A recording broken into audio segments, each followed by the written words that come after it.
Hello दोस्तों, जियो गुरुजी classes में आपका स्वागत है। मैं रोहित शर्मा, सब्जेक्ट अपना ज्योग्राफी। देखिए आज हम बात करेंगे भूगोल शब्द की शाखाओं के बारे में कि भूगोल की शाखाएं कौन कौन से, पार्ट, ज्योग्राफी के पार्ट कौन कौन से हैं। ठीक है, तो हम बात करेंगे भूगोल की शाखाएं। देखिए भूगोल की जो शाखाएं होती है इसे दो भागों में बांटा गया है। ठीक है, दो पार्ट कौन कौन से हैं? पहला विषय वस्तुगत क्रमबद्ध शाखा, दूसरी शाखा का नाम है प्रादेशिक शाखा। ठीक है, ये दो शाखाएं भूगोल की है। ठीक है, भूगोल के पार्ट। पहली शाखा की बात करें, विषय वस्तुगत क्रमबद्ध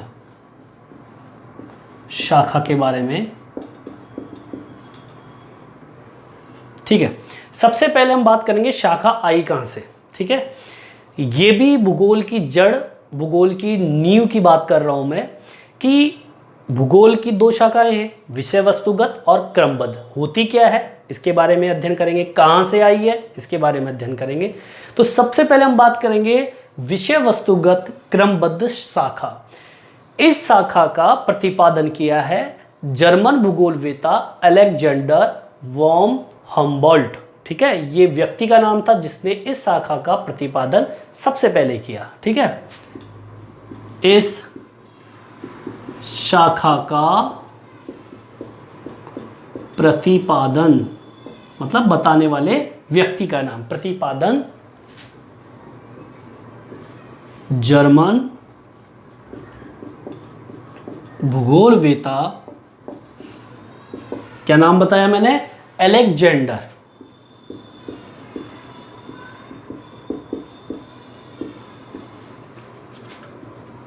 वॉन हम्बोल्ट।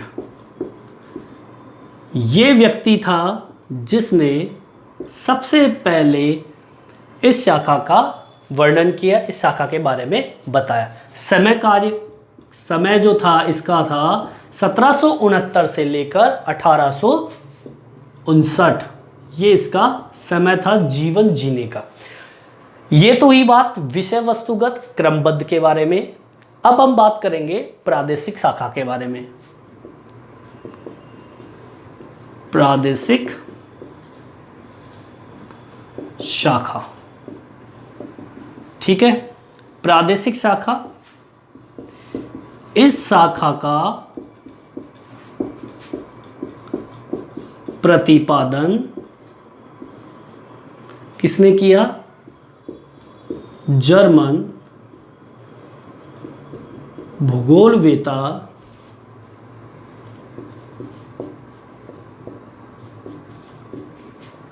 Karl Ritter.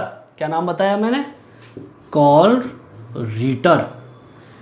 इस व्यक्ति ने इसके बारे में बताया। ठीक है, और इसका समय काल था 1789 से आपके 1859 के बीच में। 1789 से 1859 के बीच में।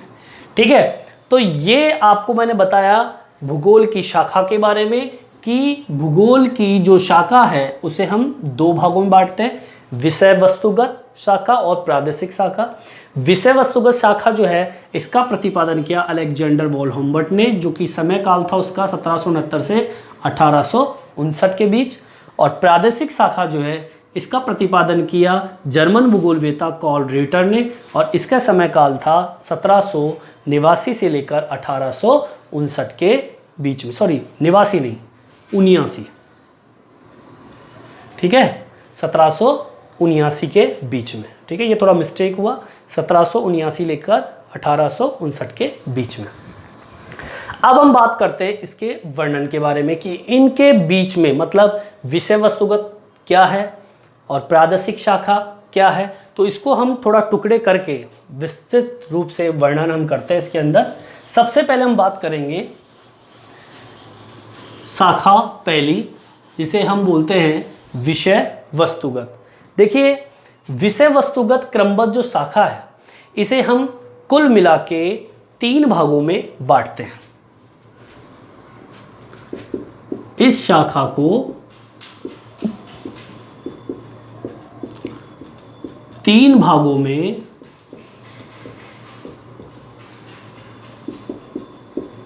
बांटते हैं। कौन कौन सा? पहला भौतिक, ठीक है, पहला आता है भौतिक शाखा या कह सकते हो भूगोल। दूसरा आता है मानव भूगोल और तीसरा आता है जीव भूगोल। ठीक है, सबसे पहले हम बात करते हैं भौतिक भूगोल की। 3 शाखाएं हो गई इसकी भी। और भौतिक भूगोल क्या होता है? पहले तो भौतिक भूगोल के बारे में बता रहा हूं मैं आपको कि भौतिक भूगोल जो हमें भौतिक पर्यावरण का अध्ययन करवाए, भौतिक भूगोल कहलाता है। भौतिक भूगोल के अंदर कुल मिला के आपके 5 पार्टों के अंदर इसको 4 भागों में से डिवाइड किया है भौतिक भूगोल के अंदर। अब ये वर्णन किनका करवाता है? ये भौतिक भूगोल हमें भू आकृति, जलवायु, ठीक है, भू आकृति, जलवायु और या कह सकते हो भू आकृति विज्ञान, जलवायु विज्ञान, जल विज्ञान या जल भूगोल और एक आता है मृदा भूगोल या विज्ञान। ये 4 बिंदुओं का अध्ययन कौन करवाता है? भौतिक भूगोल करवाता है। जैसे कि भू आकृति में बताएगा ये, जैसे कि ज़मीनों के बारे में, पहाड़ है, पर्वत, घाटी, गर्त, ठीक है, धरातल, समतल, ऊबड़ खाबड़, ठीक है, तो ये बनावट के बारे में बताता है। जलवायु विज्ञान ये मौसम से संबंधित, जलवायु के संबंधित, जलवायु के कितने प्रकार है, ठीक है, ऐसी स्थिति, आर्द्रता, तापमान, ठीक है, चक्रवात, आंधी, तूफान, वर्षा, इन सभी का अध्ययन जलवायु विज्ञान बताएगा भौतिक भूगोल के अंतर्गत। जल विज्ञान के अंदर हम समुद्र, झील, तालाब, तलैया, इन सभी का अध्ययन जल विज्ञान में पढ़ेंगे जो कि भौतिक भूगोल के अंतर्गत आता है। मृदा भूगोल में मृदा से संबंधित, मृदा का निर्माण, मृदा के प्रकार, ठीक है, उपजाऊ मृदा, क्षारीय मृदा, इनमें अंतर, मृदा की समस्याएं, इनका अध्ययन इसके अंतर्गत करते हैं जो कि आपके भौतिक भूगोल के अंतर्गत आता है। तो ये तो हुआ आपका भौतिक भूगोल। सेकंड नंबर पे आता है आपका मानव भूगोल।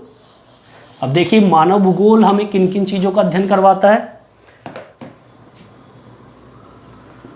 मानव भूगोल, देखिए मानव भूगोल इसके भी पार्ट दिए हुए हैं। पहले परिभाषा समझिए मानव भूगोल की। मानव भूगोल जो हमें मानव व धरातल के बीच के संबंधों का अध्ययन करवाए, मानव भूगोल कहलाता है। इस मानव भूगोल के अंदर भी 5 पार्ट, मतलब मानव भूगोल किन किन चीज़ों के बारे में या किन किन जो मानव से संबंधित है उनका वर्णन करवाता है। वो क्या क्या चीज़ें? पहला सामाजिक, ठीक है, एक तो हुआ सामाजिक जो कि मानव से संबंधित है। सांस्कृतिक भूगोल के बारे में अध्ययन करवाएगा, समाज और संस्कृति के बारे में, ठीक है। सेकंड नंबर पे आता है आपका जनसंख्या विज्ञान या कह सकते हो जनसंख्या और अधिवास। मानव की जनसंख्या और अधिवास होता है घर, उनकी बस्तियां के बारे में अध्ययन करवाएगा, ठीक है। मानव भूगोल के अंतर्गत ही आर्थिक भूगोल, ये भी मानव से संबंधित है। किस प्रकार उसकी अर्थव्यवस्था होती है उसका अध्ययन करवाता है। चौथे नंबर पे आता है आपका ऐतिहासिक भूगोल। जो कि इतिहास से संबंधित है, जो मानव ने समय के अनुसार खड़ा किया है, स्थापित किया है। और 5वें नंबर पे आता है आपका राजनीतिक भूगोल। राजनीतिक भूगोल जो कि हमें सीमाओं के बारे में, पड़ोसी देशों के बारे में, पड़ोसी राज्यों के बारे में, मतदान के बारे में, ठीक है, ऐसी कई चीज़ें जो होती है राजनीति के अंदर, उसका अध्ययन राजनीतिक भूगोल के अंतर्गत हमको मिलता है। राजनीतिक भूगोल में जैसे कि परिसीमन करना, ठीक है, मतदाता, मतदान करना, ऐसी कई चीज़ों का वर्णन राजनीतिक भूगोल के अंतर्गत आता है। और ये सारे के सारे मानव भूगोल से संबंधित है, ठीक है। और अंत में आता है आपका जीव भूगोल। देखिए जीव भूगोल क्या है? जीव भूगोल ऐसा भूगोल जो हमें जीव से संबंधित अध्ययन करवाए। जीव भूगोल, ठीक है। पहले परिभाषा सुन लीजिए। जीव भूगोल होता है जो हमें जीव जंतुओं के रहने के स्थान, उनकी परिस्थिति, उनकी प्रजातियों का अध्ययन करवाए, वह जीव भूगोल कहलाता है। जीव भूगोल को भी कुल मिला के 4 भागों में इन्होंने बांटा है, जो कि इसके अंतर्गत अध्ययन होगा। जैसे कि खुद जीव भूगोल जो कि जीवों से संबंधित, उनकी प्रजातियों से संबंधित, उनके रंग, कद, ठीक है, उनका वातावरण जहाँ पे वो निवास करते हैं, किन परिस्थितियों में निवास करते हैं, उन सभी का अध्ययन जीव भूगोल के अंतर्गत आता है, ठीक है। सेकंड नंबर जो आता है जीव भूगोल में ही, वो है वनस्पति भूगोल।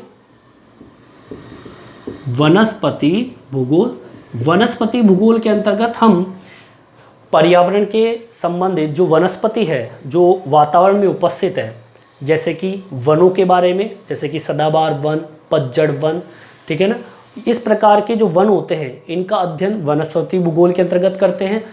कौन सी परिस्थिति में कैसे वन उपस्थित होते हैं, पेड़ पौधे उपस्थित होते हैं, किस प्रकार की उनकी प्रजातियां होती है वनों की, ठीक है ना, उनकी नस्ल होती है। तो इस तरीके से भूगोल वनस्पति भूगोल के अंतर्गत अध्ययन करेंगे।